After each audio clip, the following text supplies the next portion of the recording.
বাবারা ভাইয়েরা, বাড়ানোর কারণ হলো আমার নবী উম্মতের জন্য কষ্ট করেছেন, নিজের জন্য কোনো কষ্ট নবী করে নাই। জীবনে যা কষ্ট করেছে সবকিছু উম্মতের জন্য, বিনা দোষে বিনা অপরাধে কাফের বেঈমানেরা মক্কাবাসীরা আমার নবীরে মারছে। আমার নবী চোখের পানি ছেড়ে ছেড়ে বলছে, দেশি বন্ধুরা রে, আমার মা নাই, আমার বাবা নাই, তোরা আমার মারিস না, তোরা তো জানোস না আমি নবীর চেহারায় জীবনে কোনোদিন একটা মশা মাছিও বসে না। রে বন্ধুরা, জীবনে কোনোদিন একটা মশা মাছি বসলো না, একটা দিন পোকামাকড় কামড় দিল না। তোরা আমার মারিস না, আমার মা নাই, বাবা নাই, এত ব্যথা, এত কষ্ট, এত দুঃখ।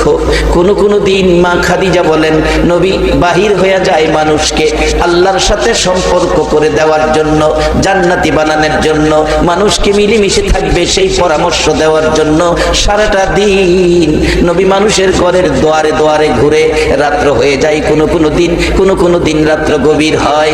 যেদিন রাত্র গভীর হয় আমি খাদিজা দরজাটা খুলে অপেক্ষায় দাঁড়িয়ে থাকি। পৃথিবীর মানুষেরা রে, তাকাইয়া দেখি আমার তিন নবী আসতেছে, এত সুন্দর নবীর চেহারা রে। পৃথিবীর মানুষেরা দেখি ঘরের দিকে আসতেছে, মন কয় যেন সকাল বেলার উদিত সূর্যটা খাদিজার ঘরের দিকে আইতেছে। কাছাকাছি আসার পর তাকাইয়া দেখি আমার এই তিন নবীর গাল বেয়ে বেয়ে পানি পড়তেছে। আর একটু কাছে আসার পর তাকাইয়া দেখি আমার নবী সাদা জামা পছন্দ করে ব্যবহার করতেন, সাদা জামা বেশি। তাকাইয়া দেখি সাদা জামায় লাল দাগ দেখা যায়। হুজুর এত গভীর রাত্রে বাড়িতে আসলেন, চোখে পানি, জামাই লাল দাগ, কারণটা কি গো নবী জানতে চাই। আমার নবীটাকে খাদিজারে মায়ের দেশ, বাবার দেশ, আমার দেশি বন্ধুদেরকে জান্নাতি বানানোর জন্য। এরে খাদিজা, আমি নবী বাড়ি বাড়ি ঘুরি, মানুষের দুয়ারে দুয়ারে যাই, কেন জানি তারা আমারে ব্যথা দেয় রে, পাগল কয়, এতিম কয়, আমারে মারে রে, আঘাত করে, কোন জায়গায় আঘাতে ক্ষত বিক্ষত হয়ে রক্ত মোবারক বাহির হয়। খাদিজা আমি বলেছি আমাদের মারিস না, আমার মা নাই, বাবা নাই। রে বন্ধুরা, মক্কার সন্তানেরা, মক্কার মানুষেরা ব্যথা পাইলে মার কাছে কয়, বাবার কাছে কয়, আমারে ব্যথা দিস না, কার কাছে কমু, মাও নাই, বাবাও নাই। রে খাদিজা, এই আঘাতের রক্ত মুবারক আমার জামার মধ্যে লেগে আছে। খাদিজা রে, যত কষ্ট, যত ব্যথা, যত দুঃখ আমার জীবনে আসুক না কেন, আমি মানুষকে শান্তির পথ, জান্নাতের পথ দেখাইয়া যাইব।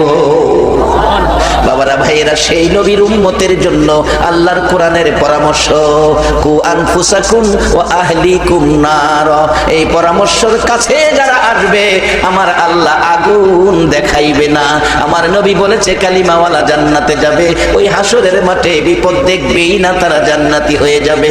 বাজান বাস্তবে আসেন, আল্লাহর কথা মানলে, সম্পর্ক থাকলে জান্নাতি হওয়া, আগুন থেকে বাঁচা কত সুন্দর পথ। হযরতে ইব্রাহিম আলাইহিস সালামকে নমরুদ আগুনে ফালাবেন, আগুন জ্বালাইলেন, যেই আগুনের জিহ্বাটা 4500 ফিট উপরে ছিল।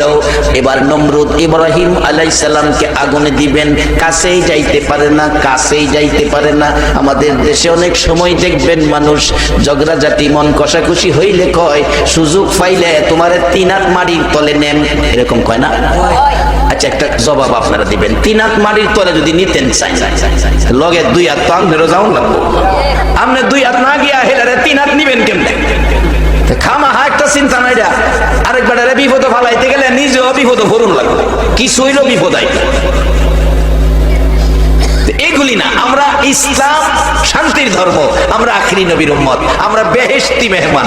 একবার বলুন মারহাবা। এখন সামান্য কিছু যাই ঝামেলা আছে, এটা লোন পরিষ্কার করে লাই। এটা পরিষ্কার করার জন্যই আজকের মাহফিল, আজকের সেই হাশেম খান দাখিল মাদ্রাসা। এগুলি থেকেই বাসান, রোগের জন্য কত হসপিটাল, সরকারি বেসরকারি, এই আখিরাতের রোগ দূর করার জন্য, ভেজাল দূর করার জন্য নবীর ঘর মাদ্রাসা হইল একটা হসপিটাল। এটা ধুয়ে মুছে আপনারা জান্নাতের পথ দেখাইয়া দিবে। ইব্রাহিম নবীর আগুনও ফালাইছে, আগুন জ্বালাইছে, আগুনও ফালাইব। নমরুদ কয়, কাছে বিস্তারি না, ফালাইয়াম কেমনে? শয়তান আইছে, শয়তান কয়, নমরুদ আমি মুরব্বী, আমার বুঝ ব্যবস্থা অনেক গভীর, আমি একটা পরামর্শ দেই। কি? সরব গাছ বানাও। আপনি তো আমার একটা ঘনিষ্ঠ বন্ধু, এই বুদ্ধি তো আমার আগে আসেন না, আপনি তো আমার যথেষ্ট উপকার করছেন, আপনি আমার বন্ধু। নমরুদ কইতাছে শয়তান যে বন্ধু, এই শয়তান আছে না হলো ফিরিস্কা দিব না, এই না আইলে সাবধান থাকেন। এটা কিরম ভালো জিনিস না, আপনি যে অজব হয়ে রয়েছেন, এর গায়ে আগুন জ্বলতেছে, 60 বছরের নাকি কামাই লাইছেন আজকে আপনি, এর কাছে কি ভালো লাগতেছে? কারণ হ্যাঁ তো বেহেশ দেখে আইছে, কত শান্তি আরামের জায়গা, কত মজার জায়গাতে বেহেশ, হ্যাঁ তো কপালও বেহেশ নাই। আমরা তো বইয়া থাকলে নেকি কামাইলে আমরা বেহেশ তো যাইয়াম, এটা এর কাছে তো ভালো লাগতেছে না। কতজন যে টানতেছে, আই বড় জায়গা ঠান্ডার মাঝে কেড়ে বই রয়েছে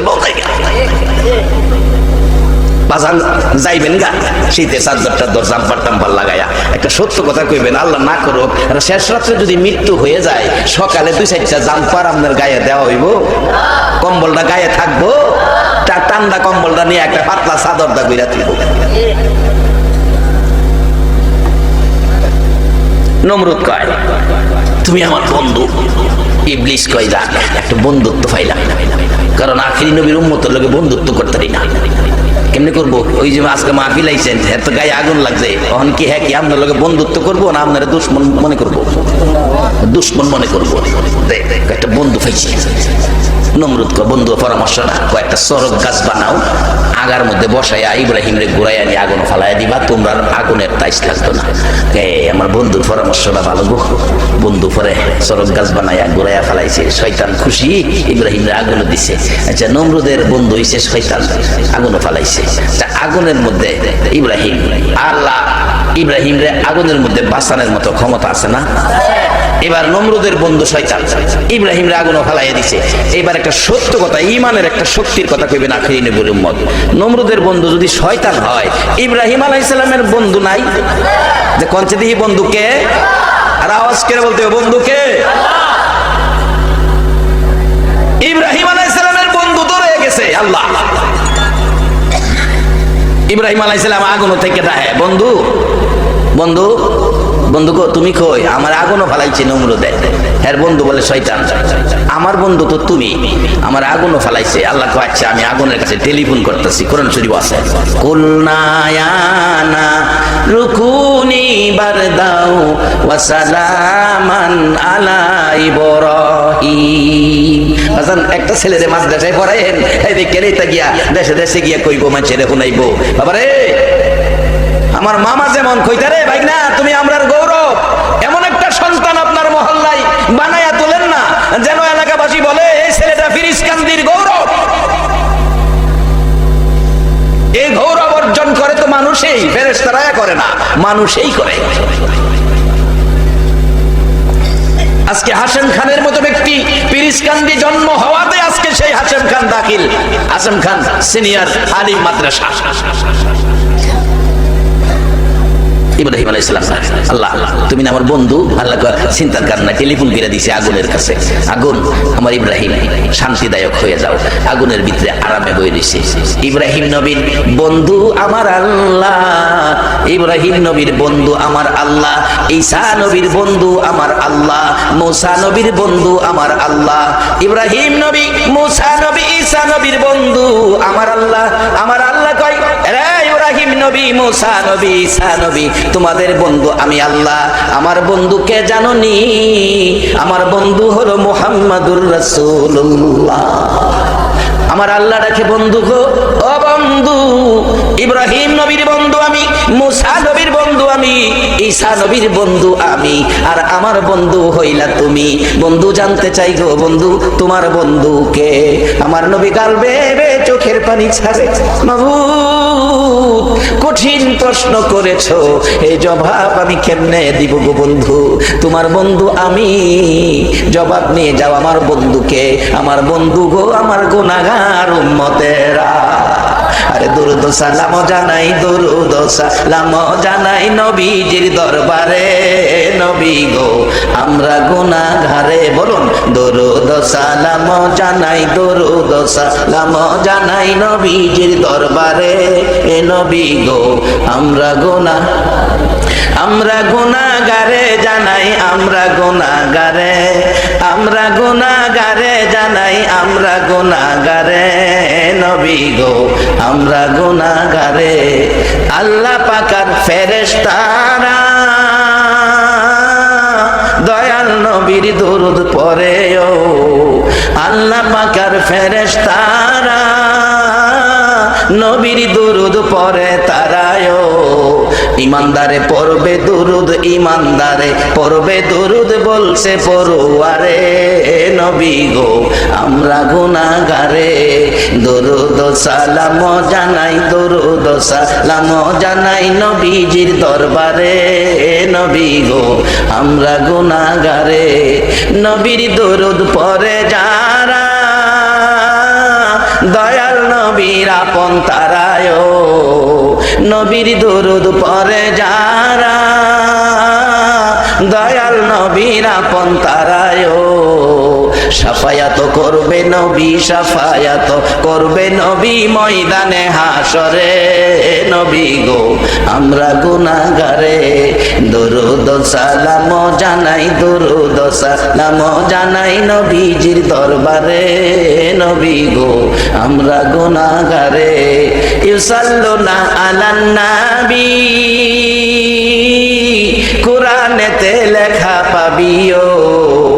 ইউসাল্লুনা আলান নবী কোরআনেতে লেখা পাবিও।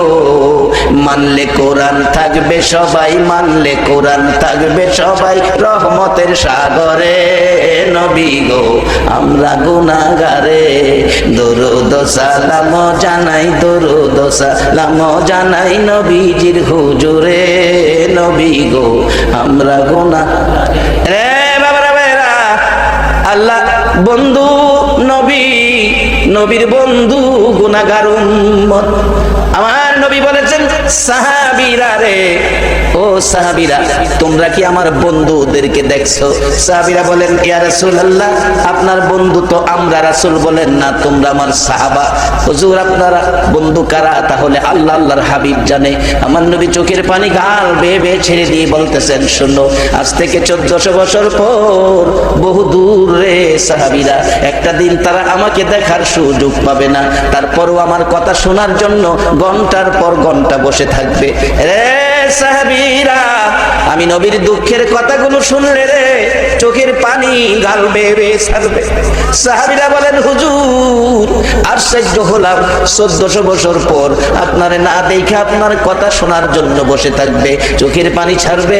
সাহাবীরা রে শুধু তাই নয়, কেউ কেউ আমার ব্যথায় ব্যতীত হইয়া উহ আহা শব্দ করবে।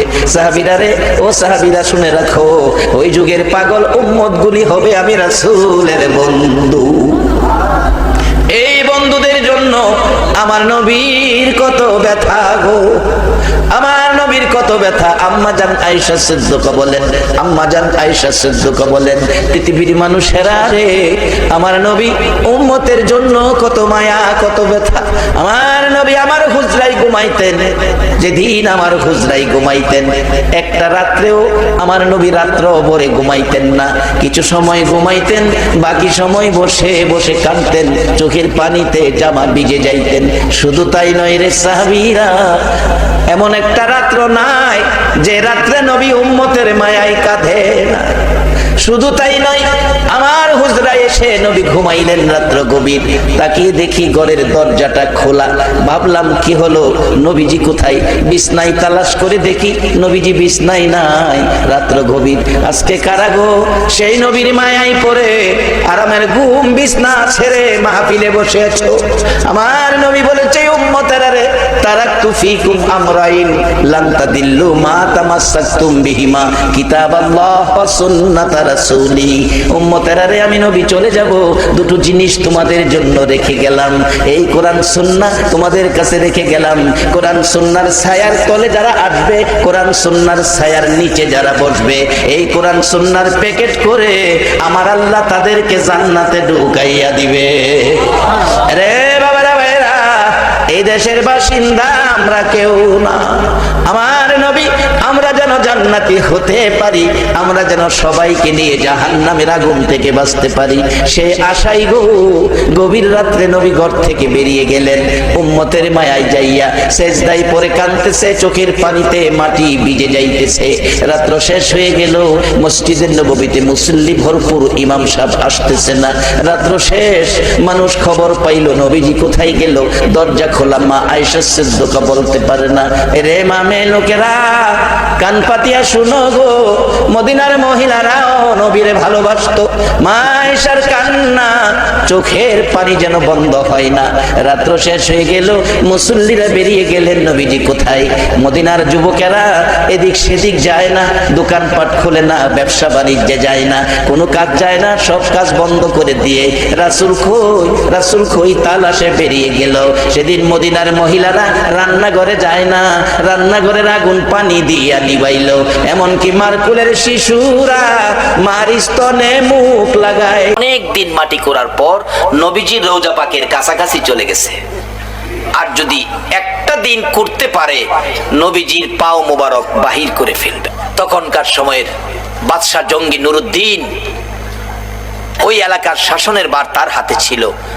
নবীজি স্বপ্ন যুগে এই তিনজন লোককে দেখাইয়া বলতেছে, ও বাদশাহ জঙ্গি নুরুদ্দিন, এই তিনটা লোক ইহুদি, তিনটা লোক ইহুদি, তারা এইভাবে মাটির নিচ দিয়ে চক্রান্ত করে গর্ত করে আসতেছে আমাকে সরাইয়া নেওয়ার জন্য। তুমি তাদেরকে প্রতিহত করো। স্বপ্নে দেখছেন, উঠে বসে গেলেন, কি দেখলাম? আবার শুয়ে গেছে, ঘুমিয়ে গেছে। নবীজি আবার ডাক দিলেন, কারণ কালকে সারাদিন সারা রাত মাটি করলে আমারে বের করে ফেলবে। জঙ্গি নুরুদ্দিন, ঘুমিয়ে গেছো? আমি ডাকলাম শুনলা না? এই তিনটা শয়তান, তিনটা দুশ্মন আমাকে সরিয়ে নেওয়ার জন্য মাটির নিচ দিয়ে গর্ত করে আসতেছে, তুমি তাদেরকে থামাও। নুরুদ্দিন উঠে বসে কিছুক্ষণ চিন্তা করলেন, রাত্র গভীর, কি দেখলাম? আবার শুয়ে গেছে। তিনবারের মাথায় রাসূল একটু কষ্ট মনে বলছে, নুরুদ্দিন, আমার কথাটা শুনলা না? তুমি আর শুইতে পারবা না, বিছানায় পিঠ লাগাইতে পারবা না, তুমি মদিনায় যাও। বাদশা জঙ্গি নুরুদ্দিন রাত্র গভীর, পাগলা ঘন্টা বাজাইছে। তার সৈন্যরা দৌড়ায় আসছে, কি ব্যাপার বাদশা, রাত্রে পাগলা ঘন্টা কেন বাজালেন? দুইটা চোখের পানি গাল বেয়ে বেয়ে ছেড়ে দিছে। জঙ্গি নুরুদ্দিনের সৈন্যরা, রাসূল আমাকে ডাক দিয়েছে।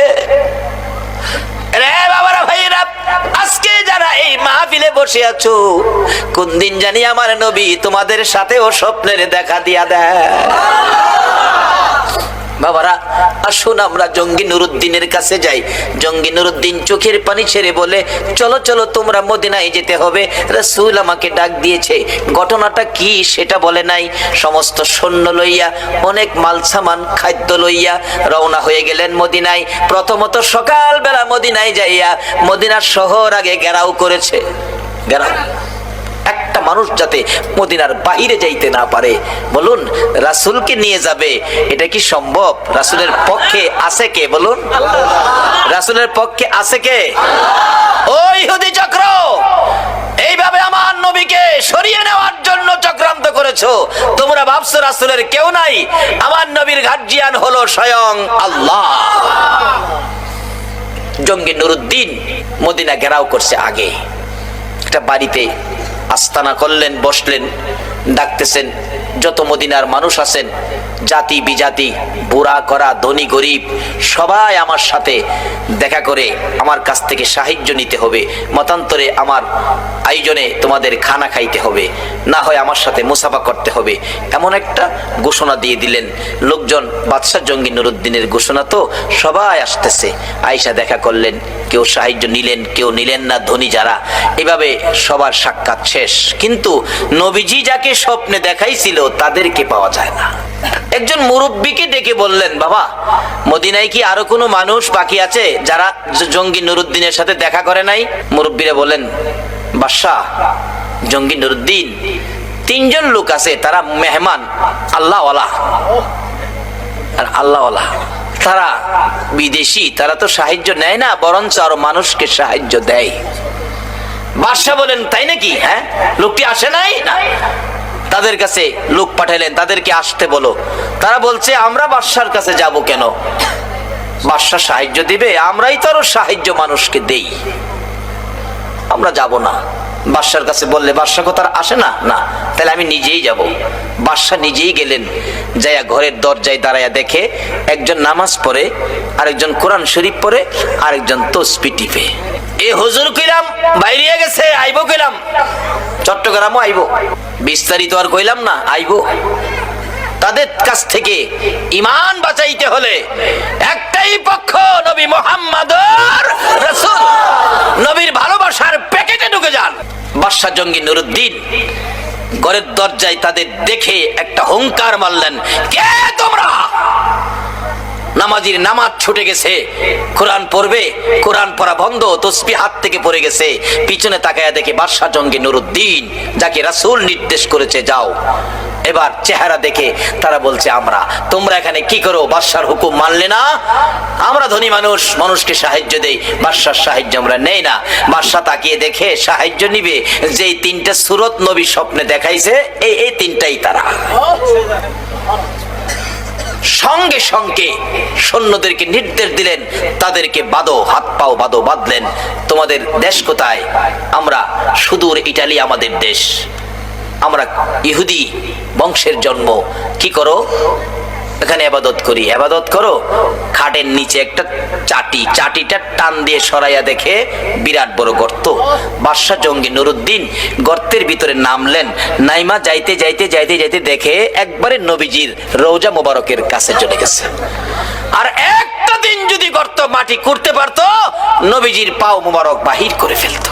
বাদশা জঙ্গি নুরুদ্দিন তাদেরকে উঠাইয়া ময়দানে নিয়ে প্রমাণ করলেন, এই যে দেখো নবীর দুশমন, সূরত কিন্তু হুজুর। সূরত কি? হুজুর। বাদশা জঙ্গি নুরুদ্দিন প্রমাণ করে দিলেন, এই যে দেখো নবীর দুশমন। আমার নবী স্বপ্ন যুগে বলেছে, বাদশা জঙ্গি নুরুদ্দিন, এই তিনটা লোক এইভাবে গর্ত করে আসতেছে, আমাকে সরিয়ে নেওয়ার জন্য তাদেরকে তুমি ধরো। এই যে পেলাম, এই যে দেখেন আপনারা গর্ত করে নবীজি রওজার পাশে চলে গিয়েছিল।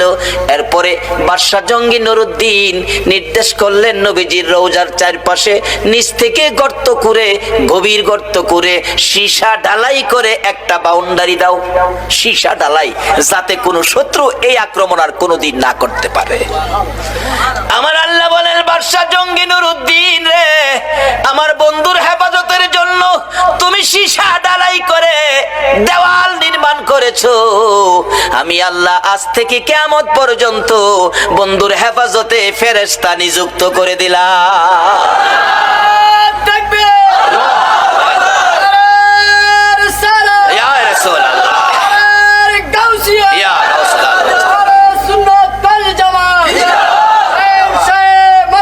জিন্দাবাদ, জিন্দাবাদ। বাবারা ভাইরা, মদিনার পরিবেশ, মক্কা যদিও আমাদেরই কেবলা, কিন্তু যায়া দেখেন মক্কায় ফেরেশতা নিযুক্ত করে নাই, মদিনায় ফেরেশতা নিযুক্ত হওয়াতে যারা হজ করতে গিয়েছেন, যারা মদিনায় চাকরি করতেছেন, আমি আপনাদের কাছে আবদার রাখবো, মদিনার পরিবেশ আর মক্কার পরিবেশ এক না কিছু ব্যবধান আছে? মদিনার পরিবেশ এত শান্ত, আল্লাহু আকবার বলো, কিন্তু মদিনায় শান্ত পরিবেশ, মক্কায় হাউকাউ। কোন কোন এলাকায় আছে ঢাকা গুলিস্তানের মতো দোকানদারিরা দোকানদারি করে, 500 টাকা দাম চাই, 50 টাকা হলে বিক্রি করে। মদিনায় বিক্রি 45 টাকা দামের একটা পাঞ্জাবি, 45 টাকা। আমি বারবার বলছি, ওয়াহেদ কালাম আখের কালাম, মানে একটা শেষ কথা কও। এ ডাকতেছে, ইয়া হাজি ওয়াহেদ কালাম আখের কালাম, কোনো কথা নাই, এক কথা, কোনো কথা নাই। আর মক্কায় দেখি 500 টাকা দাম চাই, 50 টাকা বিক্রি করে না।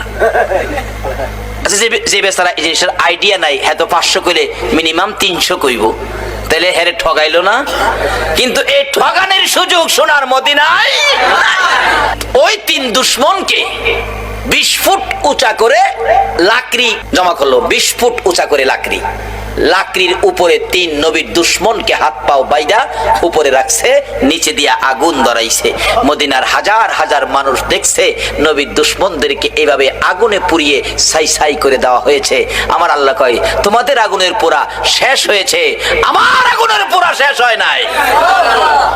আজকে সেই ইহুদি চক্র, রোনাল্ডোর আকৃতি তোমরা মুসলমানের সন্তান চুল রাখতে পারো না। আল্লাহ আমাদেরকে নবীর আশেক পাগল হওয়ার তৌফিক দেখ, সকলে বলুন আমিন। বলতেছিলাম কেন পাগল হবেন না? আমার নবী 3 দিন পর্যন্ত ওই সেজদায় পড়ে কান্দে। কথাটা খেলাছেনি? মদিনার ছেলেরা সকালবেলা তালাশ করে রাসূল পাওয়া যায় না, মহিলারা পর্যন্ত তালাশ করে পাওয়া যায় না, মার কোলে শিশুরা পর্যন্ত মার স্তনে মুখ লাগায় না, বেড়া বকরি দুম্বাগুলো রাসূলের খবরে ঘাস পানিতে মুখ দেয় না। যুবকেরা খেলাধুলা বন্ধ করে দিয়েছে। বাবা যুবকেরা গো, কারা আজকে সেই মাহফিলে বসে আছে গো বাবা? হাসাইন আর হুসাইন 2 ভাই জান্নাতি যুবকদের সর্দার হবে গো।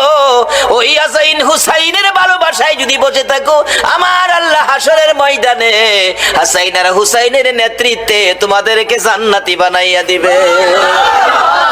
আমার নবী কাঁদতেছে। 2 দিন পার হয়ে যায়, 2 রাত পার হয়ে যায়, 3 দিন যেদিন পার হয়ে যাবে, মদিনায় কারো চুলায় আগুন জ্বলে না, কারো পেটে খাবার যায় না, মার কুলের শিশুরা পর্যন্ত মার স্তনে মুখ লাগায় না। দুধ খাওয়াইতে চাইলে মা বাচ্চারা চোখের পানি ছেড়ে বুঝায়, মা গো দুধ খাবো না গো মা, বলো আগে আমার রাসূলের খবর কি। যুবকগুলো মার পায়ে সালাম করে বিদায় নেয়, মা বিদায় দাও গো, না জানি কোন মুনাফিকের আমার নবীকে ধরে নিয়ে গেছে। মা জীবনের বিনিময় হইলেও গো আমরা রাসূলকে উদ্ধার করে নিয়ে আসবো। মা গো এই উদ্ধার ক্ষেত্রে যদি আমাদের মৃত্যু হয়ে যায়, মা দুঃখ নিও না, দেখা হবে হাসরের ময়দানে। যুবকেরা বেরিয়ে গেছে, নবীর আশেক পাগলেরা বেরিয়ে গেছে, মহিলারা পর্যন্ত বাড়ি বাড়ি একজন আরেকজন মহিলার কাছে খবর জানতে চাইতেছে। 3টা দিন যেদিন পার হয়ে যাবে, আবু বকর উমরের জীবনী লেখে মদিনার শেষ প্রান্তে পাহাড়ের পর পাহাড় পার হইয়া যাইয়া দেখে এক জাক রাখাল বসে বসে টেনশন করতেছেন। রাখালেরা রে, তোমরা কিসের টেনশন করো রে রাখালেরা? তোমরা কোত্থেকে আসছো? আমরা আসছি মদিনা শহর থেকে। তোমাদের নাম কি? আমার নাম আবু বকর, আমার সাথে উমর, আমরা 2 জন। তোমরা কিসের টেনশন করো? রাখালেরা রে, আমাদের টেনশন তোমরা শুনবানি। রাখালেরা বলেন, আমাদের টেনশনের উপর তোমাদের আবার কি টেনশন? রে রাখালেরা, আজকে 3টা দিন পার হয়ে যায় রে, আমাদের মায়ার নবী রে খুঁজে পাই না। তোমরা আমাদের মায়ার নবী, দয়ার নবীর খোঁজ খবর জানোনি? রাখালেরা বলেন, এরে আবু বকর উমর, আমরা তো তোমাদের মায়ার নবী দয়ার নবী চিনি না, তবে আমরা যাকে নিয়ে টেনশন করতেছি আজকে 3টা দিন পার হয়ে যায় রে, একটা মায়ার মানুষ রে, একটা নূরের পুতুল রে, পূর্ণিমার চাঁদের মতো চেহারা, ওই পাহাড়টার নিচে আজকে 3টা দিন হলো সেজদায় পড়ে উম্মতি উম্মতি বলে কান্দে রে আবু বকর।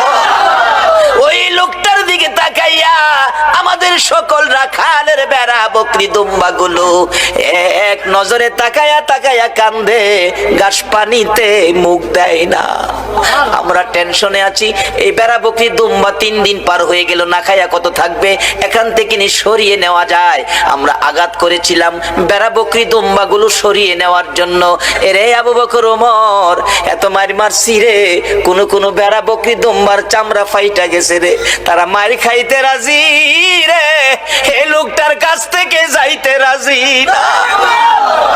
আবু বকর একটা চিৎকার মারছে, ওমর যার মায়ের বেড়া বকরি দুম্বা কান্দে রে, আমাদের রাসূল ছাড়া কেউ না। 2 জনে পাগল পাগল হইয়া দৌড়াইয়া কাছে যাইয়া দেখে আমার নবী সেজদায় পড়ে 3টা দিন পার হয়ে গেছে, 2টা রাত্র পার হয়ে গেছে। আমার নবীর ঘুম নাই, খাবার নাই, বিছানা নাই, এক সেজদায় 3 দিন। বলুন কার মায়ায় নবী কান্দে? আরে দয়ালো নবী, প্রেমের ছবি আর আসবে না জগতে, আমার দয়ালো নবী, প্রেমের ছবি আর আসবে না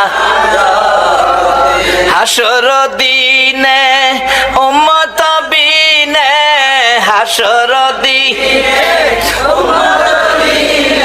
আরে কষ্ট দিয়া না না দিয়া?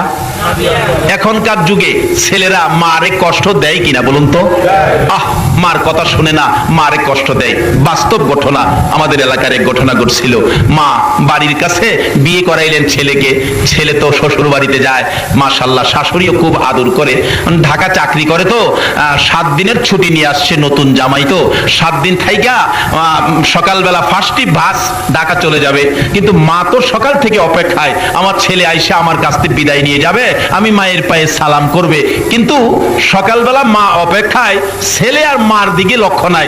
শাশুড়ির কাছ থেকে বিদায় নিয়ে ঢাকা চলে গেছে। যাওয়ার পথে শীতের রাত্র ছিল, কুয়াশার মধ্যে রাস্তার মধ্যে বাড়ির থেকে 30 কিলোমিটার দূরে যাওয়ার পরেই ট্রাকের সাথে বাস মুখামুখি সংঘর্ষ, 7 জন লোক মারা গেল, তার মধ্যে এই ছেলেটাও মারা গেছে। আচ্ছা বলুন তো, রাস্তাঘাটে কোনো বিপদ যদি সন্তানের হয়, আগে খবরটা কে পায়? আরো আস্তে কোন কে পায়? মা ফজরের নামাজ পড়ে বিছানায় বসে বসে কান্দে। কলিজা মানে না, কেন জানি কলিজায় আগুন।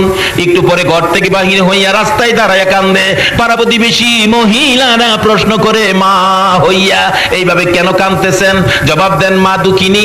রে মহিলারা, পাড়া প্রতিবেশী না, কেন জানি আমি মার কলিজায় আগুন জ্বলতেছে। 30 কিলোমিটার দূরের খবর, মার কাছে আইছে কিনা?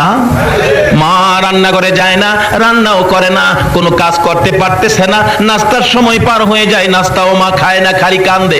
মহিলারা জিজ্ঞেস করলে জবাব দেন, কেন জানি রে, আমার কলিজায় আগুন জ্বলছে। একটু পরে অ্যাক্সিডেন্টের লাশগুলি টাইনা বাহির করে।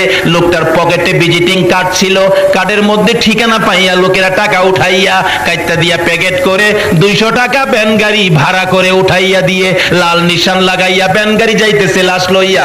বাড়ির কাছাকাছি যাওয়ার পর প্রশ্ন করলেন, ভাই সাহেব দাঁড়ান, দেখেন তো ঠিকানাটা চিনেননি? মন্নান লোকের নাম, বাড়িটা কোথায়? ওই লোকটা বলেন, কি হয়েছে? অ্যাক্সিডেন্টে মারা গেছে। লোকটা বলতেছে, ও ভ্যান গাড়ির ড্রাইভার, ওই যে দেখো মোড়ের মধ্যে দাঁড়াইয়া মহিলাটা কাঁদতেছে, এই মহিলাটা মন্নানের মা লাগে। ভ্যান গাড়ির ড্রাইভার চোখের পানি ছেড়ে ছেড়ে কান্দে আর ডাকে, মন্নান রে, তোর মা কেন রে রাস্তায় দাঁড়ায় কান্দে? বলুন তো, 30 কিলোমিটার দূরের খবর মার কাছে আসছে কিনা? এই মারে কষ্ট দিও না, আমার নবীর শাফায়াত নসিব হবে না। দুঃখিনী মা রাস্তায় দাঁড়াইয়া কান্দে। ভ্যান গাড়িওয়ালা ওই মায়ের পাশে যাইয়া ডাকতেছে, আপনি কেন কান্দেন? আপনার ছেলের নাম কি? মন্নান। হ। ভ্যান গাড়িওয়ালা চোখের পানি ছেড়ে দিলেন, মন্নানের মা আর কেঁদো না, এই যে তোমার মন্নান কাইত্তার প্যাকেটের মধ্যে অ্যাক্সিডেন্টে তোমার মন্নান মারা গেছে। সঙ্গে সঙ্গে মা বেহুশ হইয়া জ্ঞান হারা হইয়া চিত হয়ে জমিনে পড়ে গলা কাটা মুরগির মতো নাচতেছে। বেহুশ হয়ে যায়, জ্ঞান ফিরতেছে না। লোকেরা লাশটা নামাইয়া খুইলা দেখে মাথার মস্তক একবারে বাহির হইয়া সারা শরীর রক্তে লাল লাল হইয়াছে, জিহ্বাটা বাহির হইয়ে পড়ে আছে। মা মা বেহুশ হইয়া পড়ে আছে। মন্নানের খবর শুনে মাথায় পানি দিচ্ছে। কিছুক্ষণ পর মার জ্ঞান যখন ফিরে গেছে, মা একটা চিৎকার মেরে ডাকে, ও আমার পাড়া প্রতিবেশী না, ও আমার লোকেরা, আমার একটু জায়গা দে, আমি আমার মন্নানকে মন ভরে দেখবো। লোকেরা যখন সরে গেলেন, দূরে দূরে সরে গিয়ে রাস্তা করে দিলেন।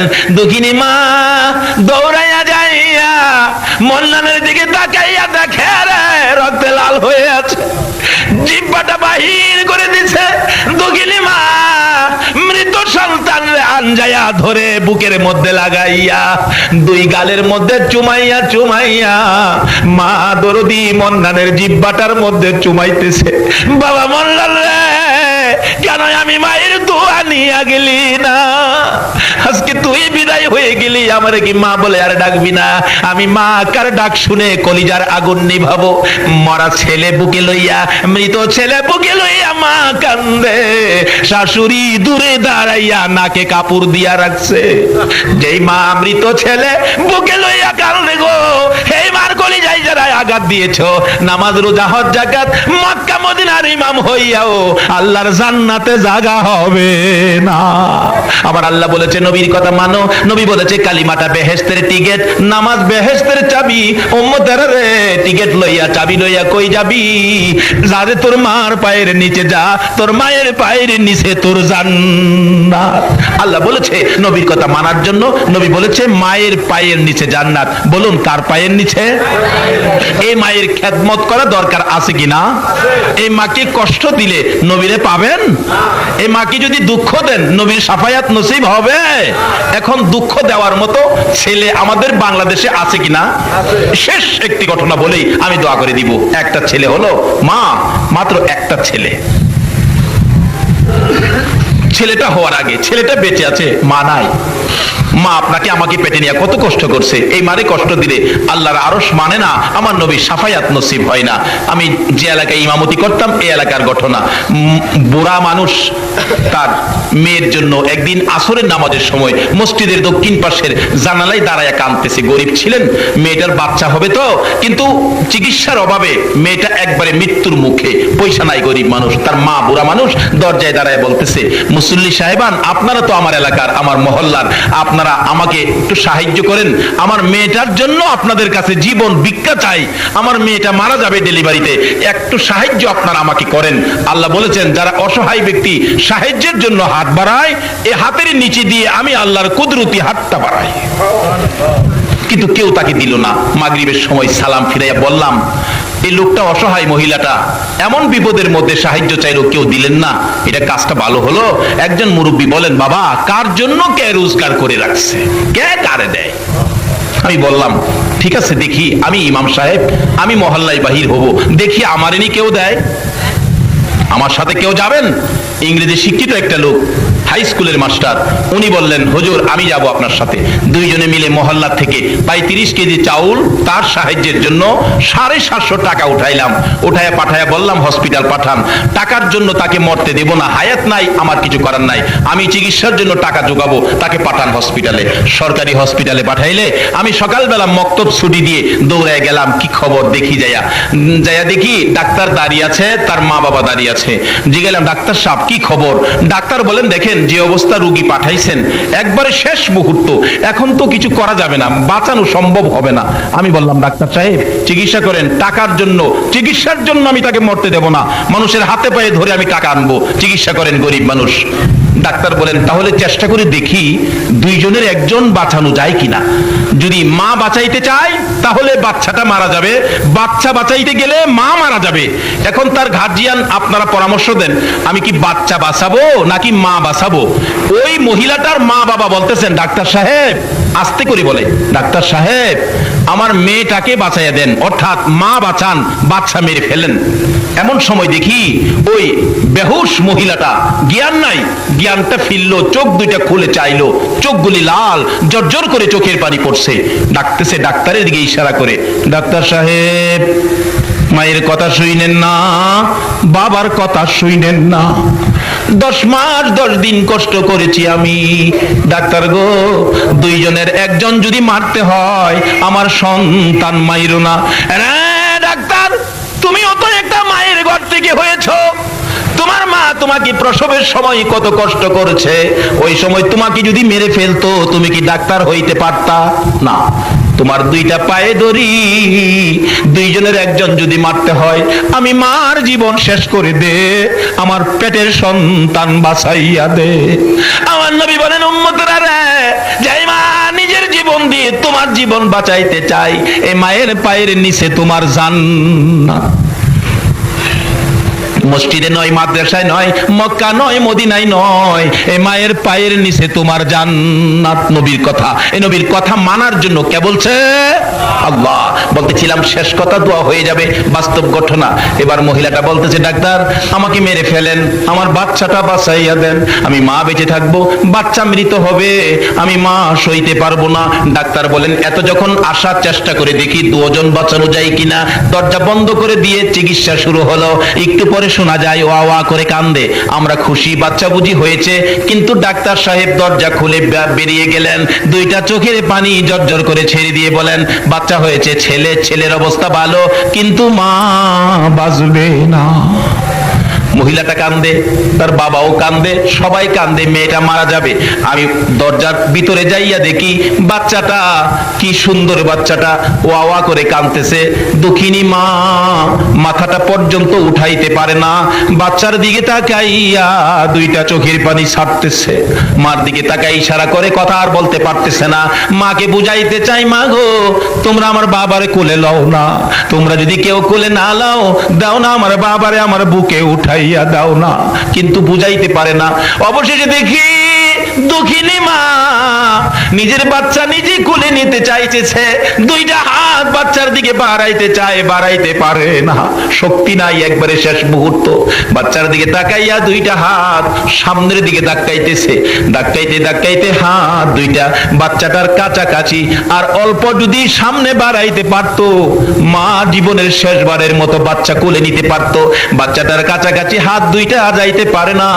বাচ্চাটার দিকে তাকাইয়া তাকাইয়া চোখের পানি ছেড়ে ছেড়ে মা বিদায় হইয়া যাক। আমার নবী বলেন, উম্মতেরা রে, যেই মা মৃত্যুর মুখে তোমার মতো সন্তান কোলে নিতে চায়, এই মার কলিজায় আঘাত দিও না, আমি নবীর শাফায়াত নসিব হবে না। আসুন, আমার আল্লাহ বলেছে তোমরা আমার নবীর কথা মানো। নবী এই কথাগুলো আমাদের জন্য ওয়াজ করে গেছেন। আসুন, নামাজ বেহেশতের চাবি, কালিমা বেহেশতের টিকিট, মায়ের পায়ের নিচে বেহেশত। এর মধ্যে আরেকটা ওয়াজ কোরআন শরীফে আমার আল্লাহ করেছেন, ওয়াসাইনাল ইনসানা বিওয়ালিদাইহি ইহসানা। আল্লাহ এই ওয়াজটুকুন কোরআন শরীফে করেছেন মা বাবা ব্যাপারে। আবার নবীজি এই প্রসঙ্গে ওয়াজ করেছেন। কি ওয়াজ করেছেন? তোমাদের মায়ের পায়ের নিচে তোমাদের কি, মাশাআল্লাহ, জানেন দেখা যায়, কিন্তু জানলে কি হবে? এখন তো মানে না, মানে না বিদায় আমাদের মধ্যে অশান্তি। না মানে ওলিরে, না মানে নবীজিকে, না মানে মা বাবাকে। যদি মা বাবাকে খেদমত করে মা বাবার কথা শুনে মা বাবার দোয়া নিতে পারেন, তাহলে আপনি একটা ওলি হতে পারবেন। মায়ের দোয়ায় ডাইরেক্ট ওলি হওয়া যায়। সুবহানাল্লাহ। যে নবীর কথা মানার জন্য বলেছেন, এই নবীর কথা যদি নবীকে ভালোবাসার সহিত মানতে পারেন, নবীর ভালোবাসায় ডাইরেক্ট ওলি হওয়া যায়। কিভাবে? আসুন ইরাকের জমিনে যাই। কষ্ট হইতেছে আপনাদের? ইরাকের জমিনে চলুন। ইরাকের বাদশার পালিত পালোয়ান ছিলেন জুনায়েদ বগদাদি রহমতুল্লাহ আলাইহি।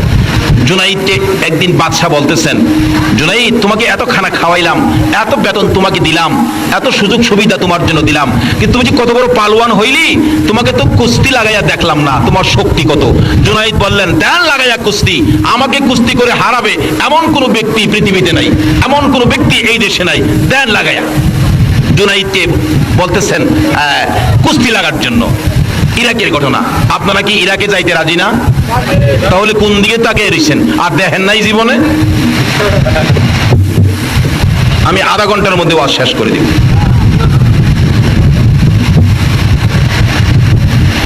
ঘোষণা করে দিলেন, আমার জুনাইদকে যদি কুস্তি লড়ে কেউ হারাইতে পারে, বুঝার জন্য বলছি, আমাদের দেশের টাকা 10,000 টাকা পুরস্কার।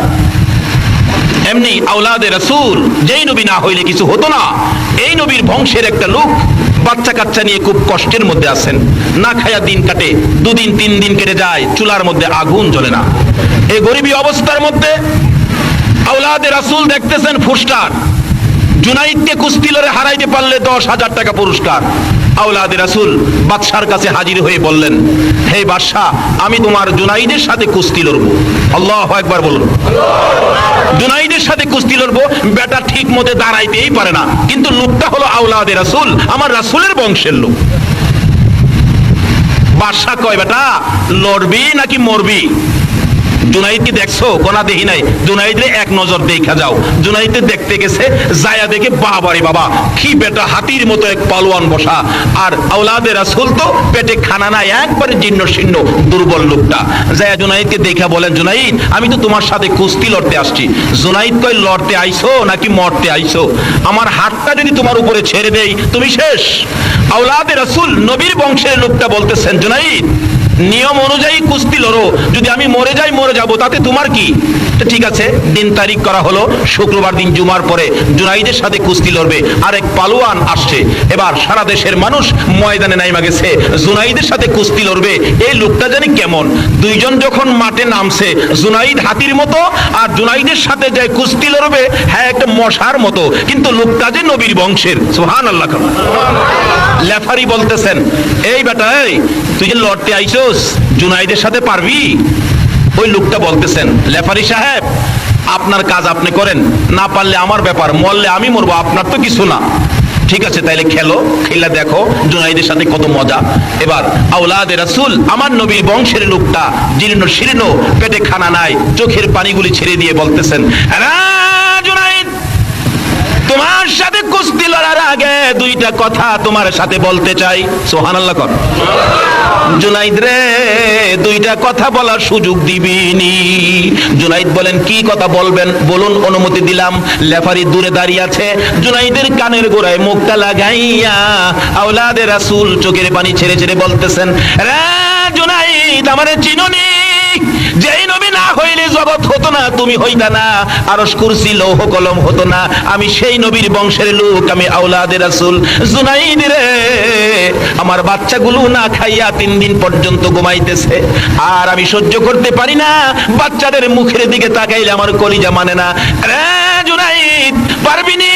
আজকে নবীর ভালোবাসাই আমি আওলাদে রাসূলের কাছে নতি স্বীকার করে আমাকে 10,000 টাকা পুরস্কারের ভাগী করে দিতে। জুনাইদ বলেন, লোকটা আমার কানে কানে বলতেছে, আমি তার কথাগুলি করে দিয়ে কান্দে, মাবুদ গো তোমার বন্ধুর পাগলিনী সুমাইয়ার জীবন যায় গো, দাওয়াত দিলাম দেখা গেলা না। আমার আল্লাহ ডাকে, জিবরাইল রে, আমার বন্ধুর পাগলিনী সুমাইয়ার জীবন যায়, কাঁদতেছে দেখার জন্য।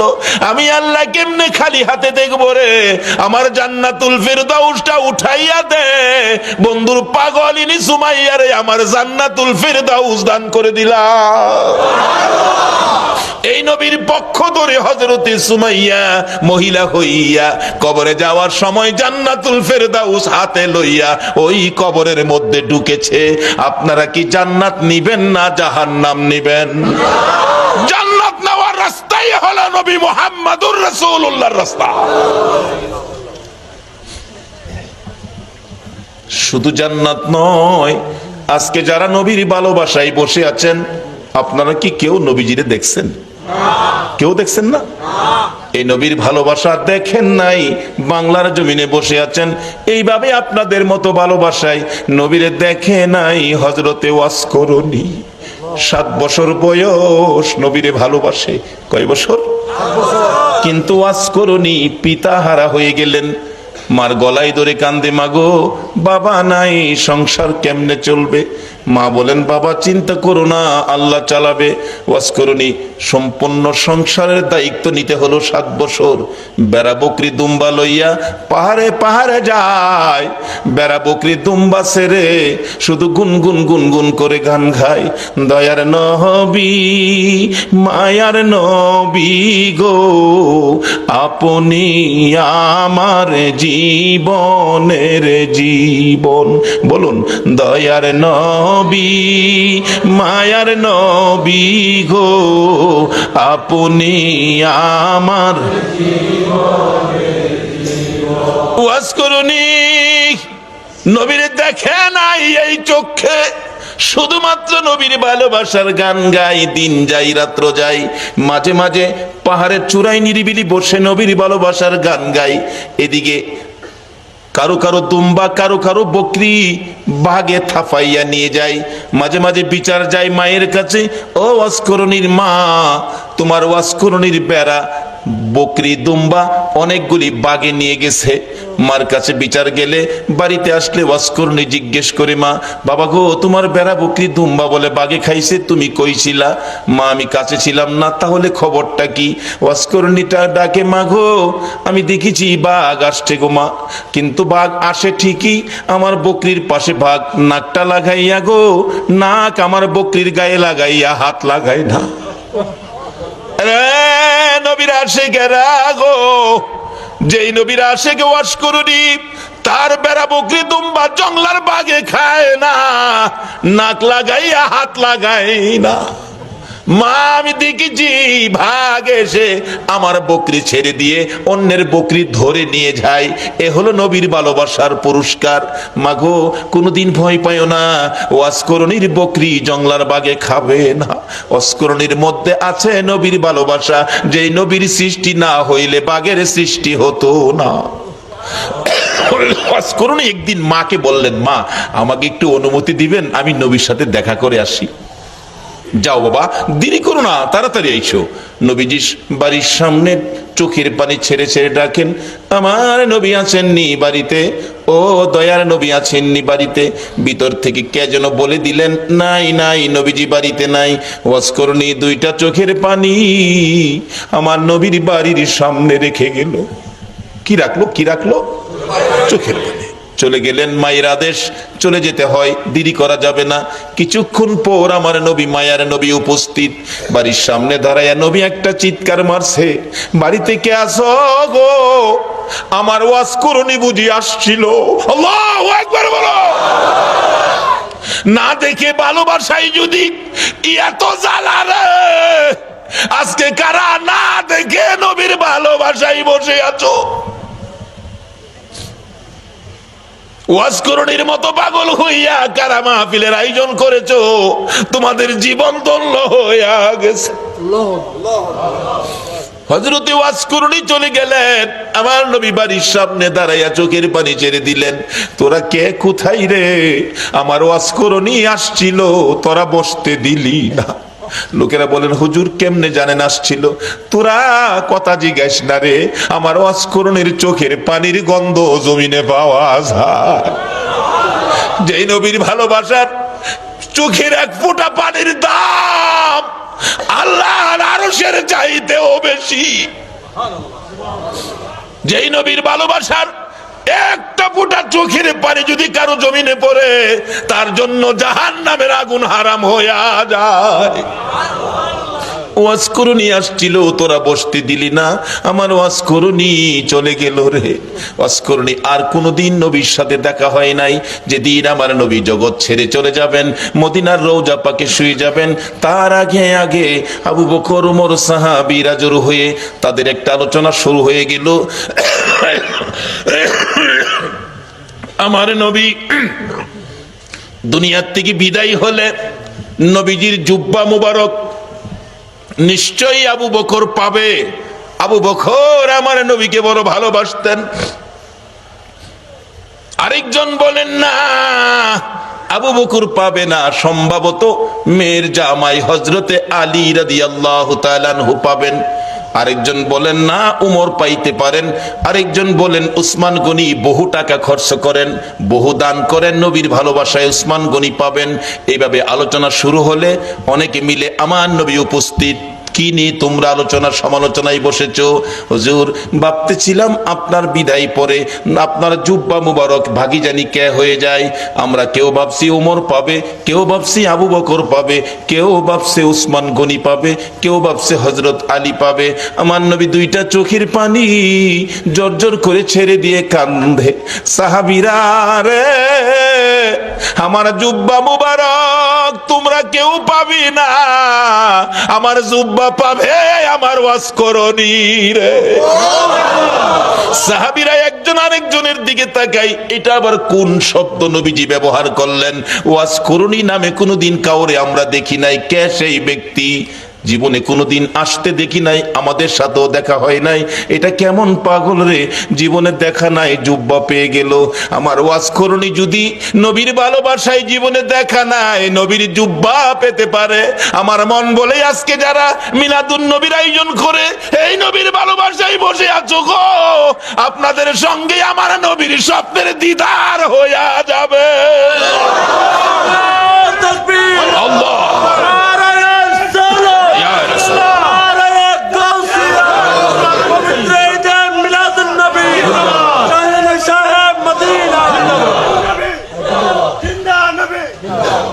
বাবারা ভাইরা, হযরতে ওয়াসকরণীর জন্য আমার নবী জুব্বা বাজেট করেছে না দেখে ভালোবাসাই। আমরাও তো না দেখে ভালোবাসাই বসে আছি। আজকে কি আমাদের নবী আমাদের জন্য একটা বাজেট কি নবী দিতে পারে না? নবী যে বাজেট করতে পারে এই বিশ্বাস কি আপনাদের আছে? এটা কি মানেন? তাহলে আসেন, অনেক সময় আবার অন্যজনে প্রশ্ন করে বসবে এটার প্রমাণ কি নবী যে বাজেট দিতে পারে। বাস্তবে আসেন, একটা মদিনার ঘটনা। মদিনায় একটা নবীর আশিক ছিল। নবীর আশিকটা নবীজির রওজা পাকের পাশে পইরা থাকে, খায় না। মানুষে কয় তুই খাইতি না, মইরা যাবি তো? কয় খাইতাম না। কেন খাইতি না? যে নবীর বাড়িতে আইছি, নবী যদি খাওয়ায় তাইলে আমি খাবো, না হয় মইরা যাবো, খাইতাম না। রোজার পাশে বইটা রয়েছে। নবীজি স্বপ্ন যুগে একদিন বললেন, এই পাগল, তুই যে পাগলামি করতেছস, আমি খাওয়াইলে খাইবি, এখন কি আমার চুলাই কি রান্না হয়? পাগল কয়, রান্না টান্না বুঝি না, আপনি খাওয়াইবেন খামু, না খাওয়াইলে মরে যাবো। কি করব? নবীজি একদিন স্বপ্ন যুগে এসে দুইটা রুটি, নবী পাক স্বপ্নে দুইটা রুটি দিয়ে গেলেন। আচ্ছা বলুন, নবীজির স্বপ্ন কি স্বপ্ন না বাস্তব? বিশ্বাস করেন? তাইলে আপনি ইমানদার। যেই নবীর ওই রকম এক একজন ইমানদারের জন্য 10টা পৃথিবীর সমান একটা জান্নাতের বাজেট। নবীজির স্বপ্ন কি স্বপ্ন না বাস্তব? যদি কেউ নবীজিকে স্বপ্নে দেখেন, কোনো সন্দেহ নাই সরাসরি নবীকে দেখছেন। কারণ নবীর সুরত ইবলিশ ধরার ক্ষমতা। সূর্যের শুনে, আল্লাহু আকবার বলো, কুল কায়নাত শুনে, আল্লাহর আরশ কুরসি লৌহ কলম শুনে, এমন কোন মাখলুকাত নাই যিনি আমার নবীর কথা শুনে না। কেন? এই নবীর কথা শোনার জন্য বলেছে আমার আল্লাহ। আল্লাহ বলেছে তোমরা আমার এই রাসূলের কথাগুলি শুনো, মানো, কারণ এই নবীর কথা মানলেই হবে আমি আল্লাহর কথা মানা। কোন নবী? তাও আল্লাহ ঘোষণা দিয়েছে কোন নবী? ওমা আরসালনাকা ইল্লা রাহমাতাল লিল আলামিন। যে নবী সকল সৃষ্টির জন্য করুণা, সকল সৃষ্টির জন্য যিনি রহমত। বাবারা ভাইয়েরা, এই নবীর কথা যদি মানতে পারেন, এই নবীর পক্ষে যদি আসতে পারেন, তাহলে আমার আল্লাহ আপনাকে কি দিবে? বাবারা ভাইয়েরা, মক্কার ঘটনা বাস্তব ঘটনা। এই নবীর পক্ষে সর্বপ্রথম যিনি জীবন দিয়েছিলেন, ইনি একজন মহিলা, ইনি হলেন হযরতে সুমাইয়া। সুমাইয়ার জীবনী নবীজির পক্ষে থাকবে, নবীজিকে ভালোবাসবে, নবীজির কথা মানবে, নবীর আদর্শ ধরবে, নবীর পক্ষে থাকবে, ইসলাম বুঝবে, ইসলাম শান্তি, ইসলামের পক্ষে থাকবে। এই অবস্থা দেখে নিষ্ঠুর পাষাণ আবু জাহেল সুমাইয়াকে প্রশ্ন করে বসলেন, সুমাইয়া রে, বাতিজার পক্ষে থাকবি, আমার পক্ষে থাকবি না? আমি তো মক্কা নগরীর গর্জিয়াস নেতা। হ্যাঁ বলে, মক্কা নগরীর গর্জিয়াস নেতা। সুমাইয়া ডাকে, ও মা বোনেরা শোনো, তোমাদের মতো একটা মহিলা নবীর পক্ষ ধরে জীবনে কি রোজগার করেছে? রে আবু জাহেল, তোমার কথা মানার জন্য আমার আল্লাহ বলে নাই, কিন্তু তোমার বাতিজার কথা মানার জন্য আল্লাহ বলেছে। আপনারা কি আল্লাহর কথা মানতেন না? সুমাইয়া কই, মুখে মুখে কথা বলে দিলাম আবু জাহেল, তোর কথা শুনবো না, আমি আমার নবীজির কথা শুনবো। আবু জাহেল বলেন, এত বড় দুঃসাহস কারো তো নাই এই মক্কা নগরীতে। আবু জাহেল নিষ্ঠুর পাষাণ এক পর্যায়ে রাগ হইয়া সন্ত্রাসী আবু জাহেল সুমাইয়াকে শেষরাইয়া ঘর থেকে বাহির করে মরুভূমির খোলা জায়গায় দাঁড় করাইয়া টাইনা টাইনা পরনের সবগুলো কাপড় খুলে ফেলেছে। যে কাপড়টা খোলা যায় না টাইনা টাইনা ছিঁড়ে ফেলেছে।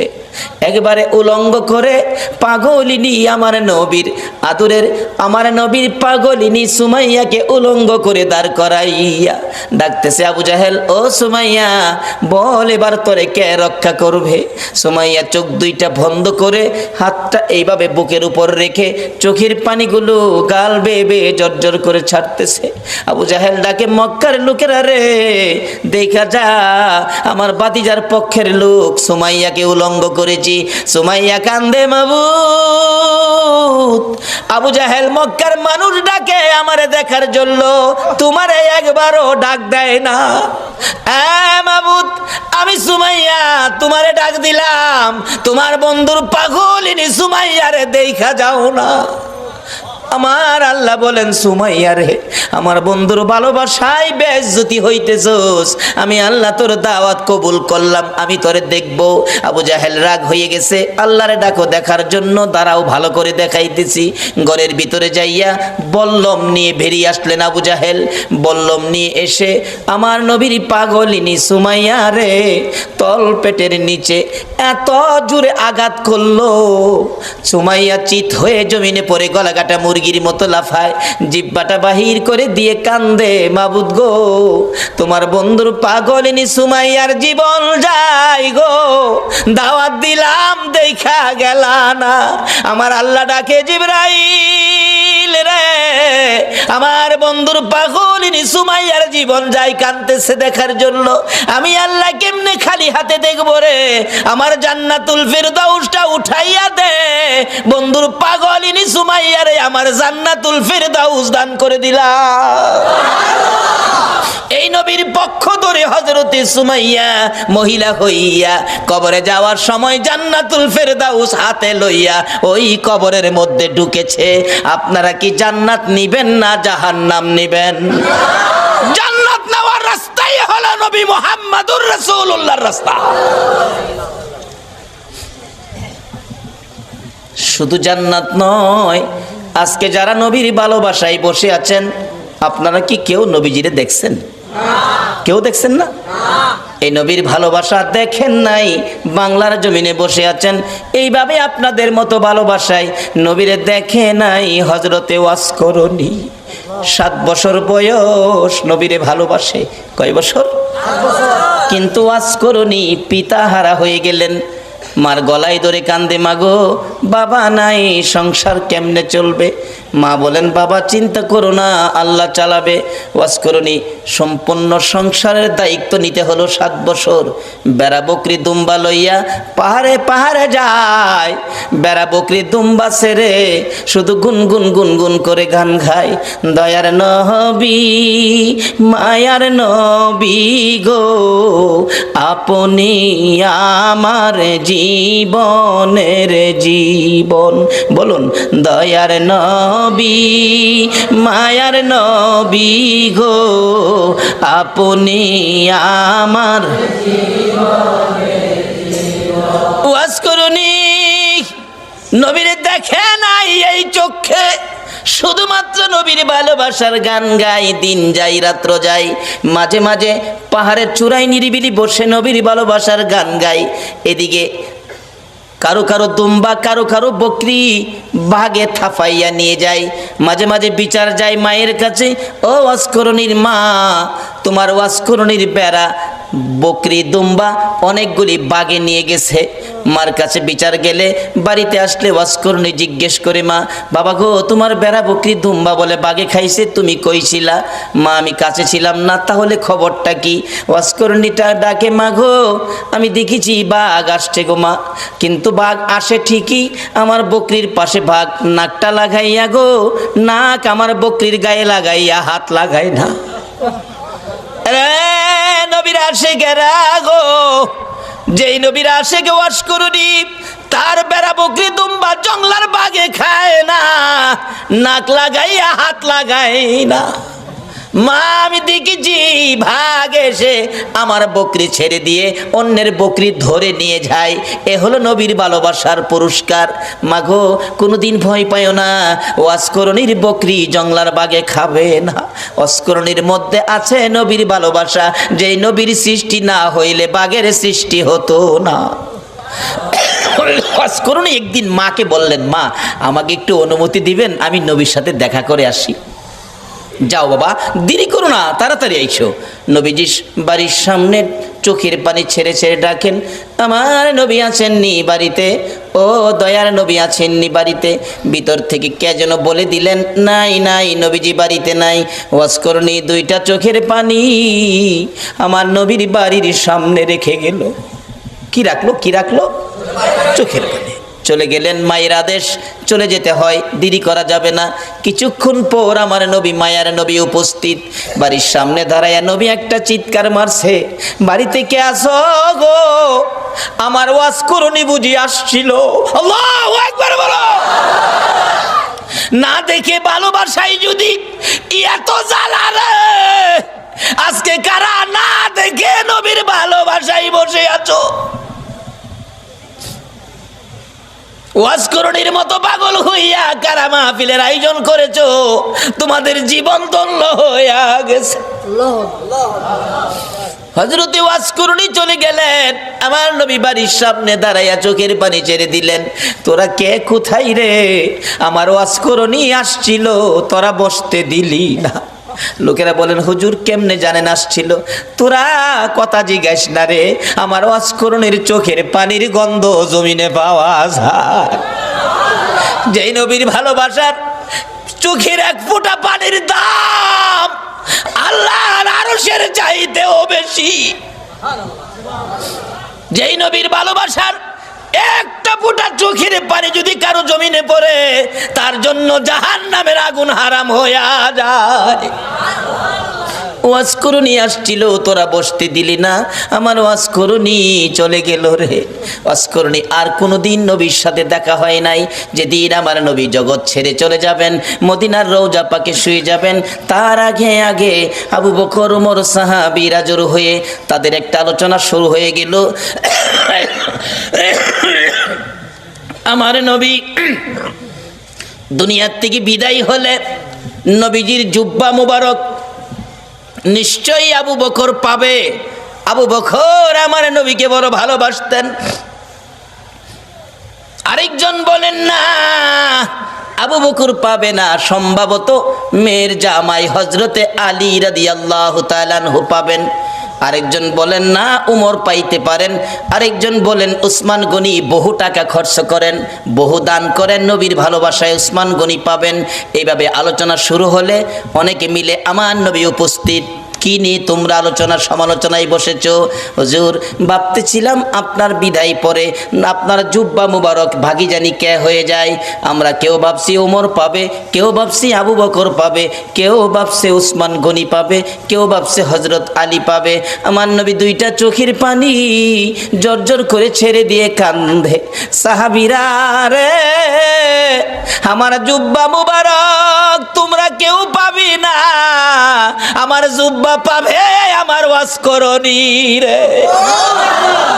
সাহাবীরা একজন আরেকজনের দিকে তাকাই, এটা আবার কোন শব্দ নবীজি ব্যবহার করলেন? ওয়াসকরণী নামে কোনোদিন কাউরে আমরা দেখি নাই। কে সেই ব্যক্তি? জীবনে কোনোদিন আসতে দেখি নাই, আমাদের সাথেও দেখা হয় নাই। এটা কেমন পাগল রে, জীবনে দেখা নাই, জুব্বা পেয়ে গেল। আমার ওয়াসকরণী যদি নবীর ভালোবাসায় জীবনে দেখা নাই, নবীর জুব্বা পেতে পারে। আমার মন বলে আজকে যারা মিলাদুন নবীর আয়োজন করে এই নবীর ভালোবাসায় বসে আছো গো, আপনাদের সঙ্গে আমার নবীর স্বপ্নের দিদার হইয়া যাবে। আল্লাহ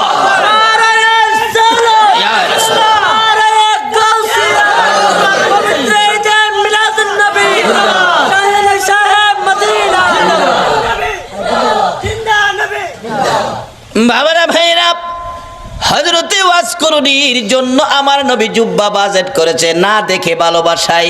আমরাও তো না দেখে ভালোবাসায় বসে আছি।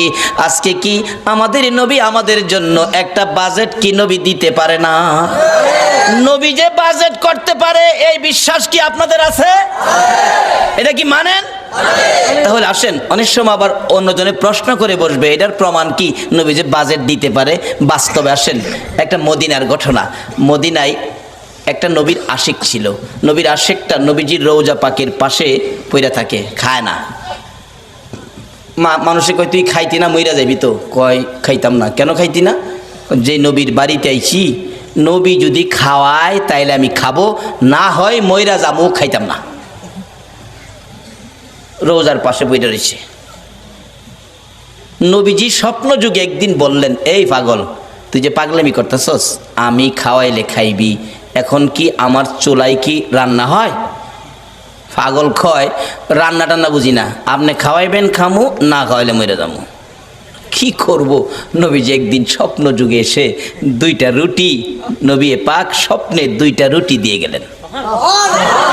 আচ্ছা বলুন, নবীজির স্বপ্ন কি স্বপ্ন না বাস্তব? বিশ্বাস করেন? তাইলে আপনি ইমানদার।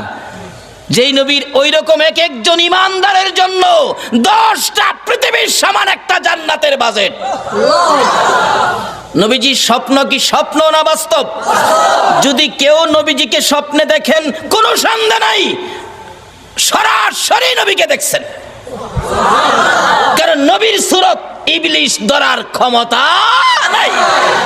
রাইতে কই, খোদা গো রাইতে দিও তোমার নবীরে, আমি গর্ব করুম, আখিরি নবী রাইতে আইছি দুনিয়ার। দিনে কয়, খোদা গো হ্যার কথা হইনেন না, হ্যাঁ কালা, দিনের বেলা দিয়েন আপনার নবীরে। আল্লাহ কর তোরা ঝগড়া করবে আমার নবী লইয়া, এই নবী আমি বানাইছি না, এই নবী হইল সকল সৃষ্টির জন্য রহমত। কাজী নবী গন্ডগোল লাগায় না, ওখানে এই নবী লইয়া করি আমরা গন্ডগোল করি না। এইডা হেডা লইয়া যত মাসলা আছে সব নবীর উপায়টা ফিট করে। আমি বলবো এখনো তোমার জন্য 24টা ঘন্টায় মদিনায় শুইয়া নবী কান্দে। এই নবী কি দুশ্মনী করছে? নবী লইয়া যে এত মাসলা লাগাও। আমরা কোনো মাসলা টাসলাই নাই, আমরা নবীর পক্ষে আছি। রাজি আছেন কিনা? আমরা ঈদে মিলাদুন নবীর পক্ষে আছি। রাজি আছেন? আমরা মিলাদুন নবীও মানি, সিরাতুন নবীও মানি। আচ্ছা, আল্লাহ কই ঝগড়াঝাটি নাই। নবী যেই সময় আইব, রাইতেও পাইবি, দিনেও পাইবি।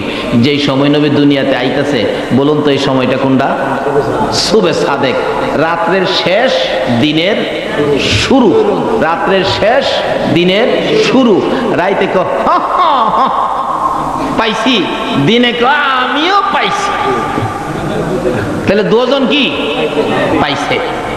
রাত্রে দিনে যদি এই নবী পাইয়া খুশি হয়, আপনারা আজকে এই নবী আইতেছে, রবিউল আউয়ালে আইছে, এই নবীর আগমনের মাসে বৈশা, আপনারা কি নবী পাইয়া খুশি না?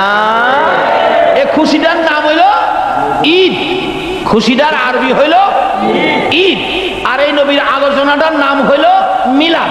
দুইটা মিলায় হইল ঈদ মিলাদুন সাল্লাল্লাহু আলাইহি ওয়াসাল্লাম।